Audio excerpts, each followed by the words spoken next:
Olá, aqui é Alexandre Figueiredo, estamos em mais uma edição do TV Linhaça. Pedimos para que vocês se inscrevam neste canal, apertem o sininho e ajudem a divulgar o nosso trabalho.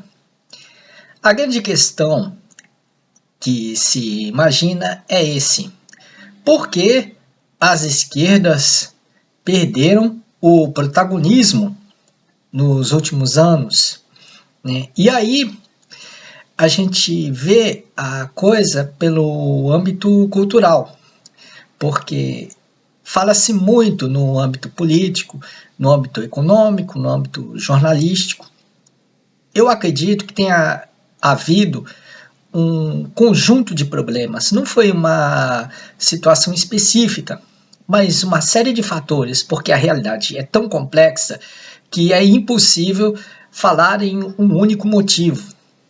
Afinal, dependendo do ponto de vista, pode ser que o golpe tenha vindo da Câmara dos Deputados, mas também pode ter vindo de falsos aliados culturais da esquerda, como os funkeiros, que na verdade são patrocinados pela Rede Globo e até mesmo por ONGs ligadas à CIA. No âmbito cultural, observa-se que o que influiu muito no golpe político de 2016 foi aquela falácia do combate ao preconceito que, na verdade, serviu apenas para prolongar o processo de bregalização cultural que estava em marcha desde o tempo da ditadura militar e que se tornou bastante forte e definitivo nos anos 90, quando houve aquela farra de concessões posta em prática que o ACM e o José Sarney fizeram na década anterior. Então, rádios comandadas por oligarquias, por políticos, por latifundiários, passaram a defender uma suposta cultura popular, que eu chamo de brega popularesco, né, que se baseia numa caricatura do povo pobre. É uma exploração caricatural, estereotipada e feita visando motivos ao mesmo tempo comerciais, como também os motivos de dominação ideológica, né? Porque é um enfraquecimento cultural do povo pobre. E aí veio, nos anos 2000, aquele discurso do suposto combate ao preconceito que nunca me convenceu, mas foi um discurso que chegou a fabricar consenso. Uma campanha que eu comparo ao antigo Ipes-Ibade dos anos 60, mas que foi aplicada ao âmbito cultural. Usava-se até alegações falsamente tropicalistas, falsamente modernistas, para defender a bregalização cultural. O que chama a atenção é que essa bregalização cultural, que tinha o funk como carro-chefe, mas também envolvia sertanejo, axé music, tecnobrega, forrobrega, etc., além dos bregas de raiz, como Valdir Soriano e da José, é que esse discurso do suposto combate ao preconceito, ele chegava na mídia alternativa. Mas, nas redes sociais, esse discurso ele envolvia mais os internautas mais reacionários, que depois se constituíram nos chamados bolsominions. Ou seja, você via as páginas culturais de Carta Capital, Caros Amigos, Revista Fórum, você via de vez em quando alguns textos de influentes jornalistas de esquerda defendendo o tecnobrega, o funk, o brega dos anos 70 e tudo mais. Alguns até indo além, indo para o âmbito comportamental, defendendo as mulheres objeto do funk, do das subcelebridades em geral, como se fosse um suposto feminismo popular. E, no entanto, você ia para o Facebook e quem defendia tudo isso eram pessoas reacionárias. Eram pessoas assim que manifestavam seu ódio ao PT. Era uma coisa maluca.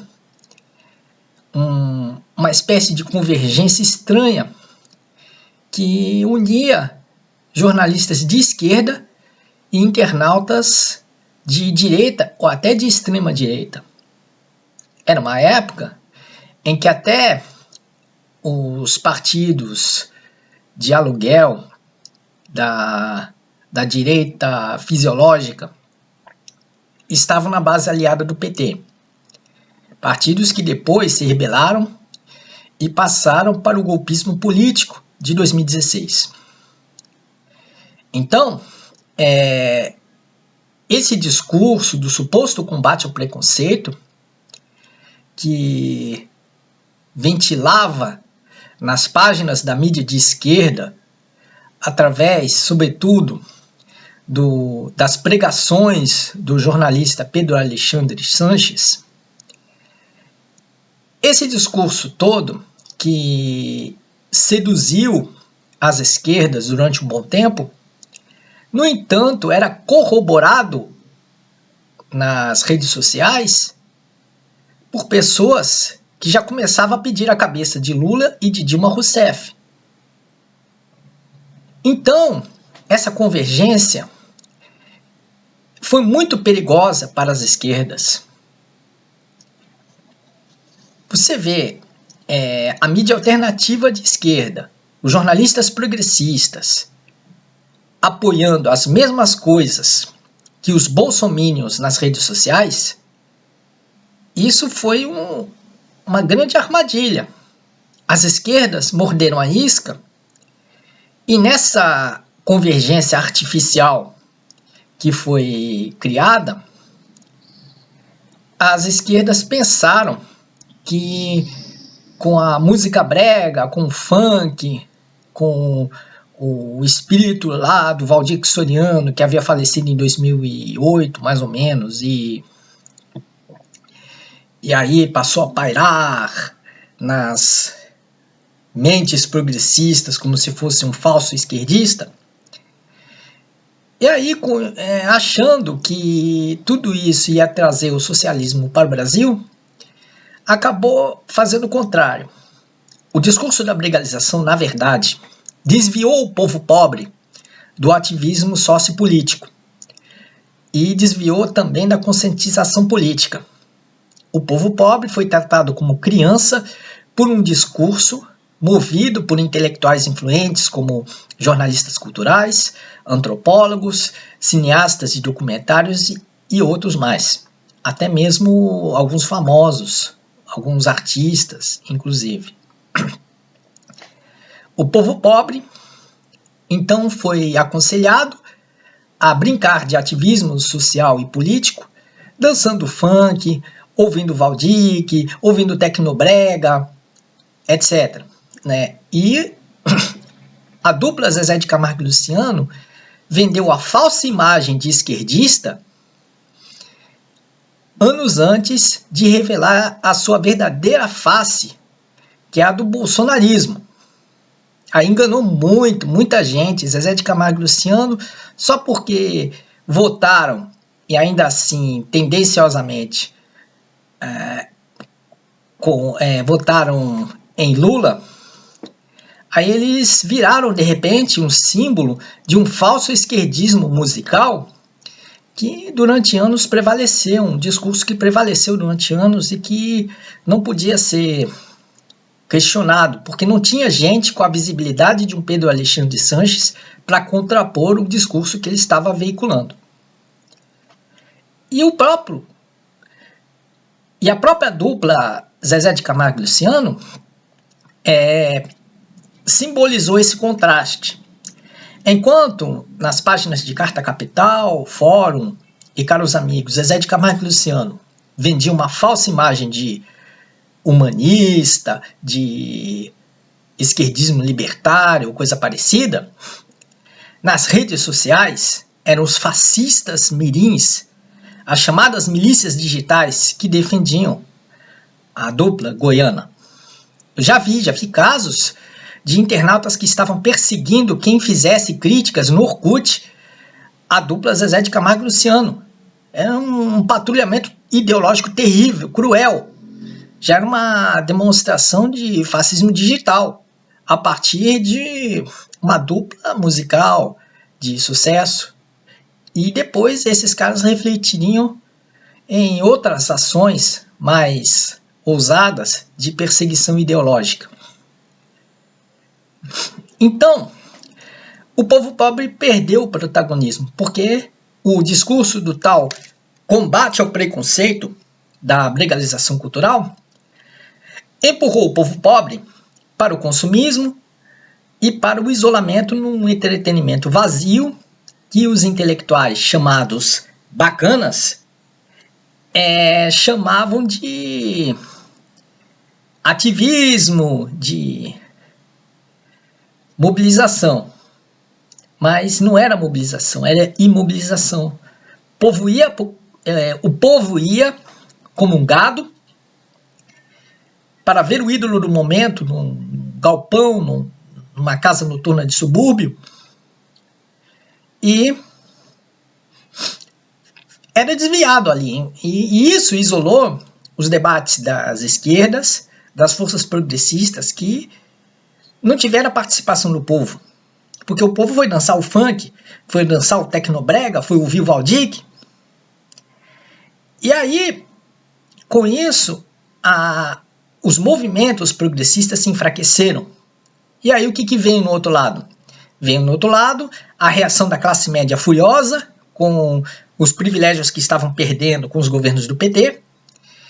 E aí veio o que a gente conhece, as manifestações verde-amarelas, dos devotos do Pacto da Fiesp, dos coxinhas, dos manifestoches, e que culminou em 2018 com a onda de fake news que elegeu o fascista Jair Bolsonaro para a presidência da República.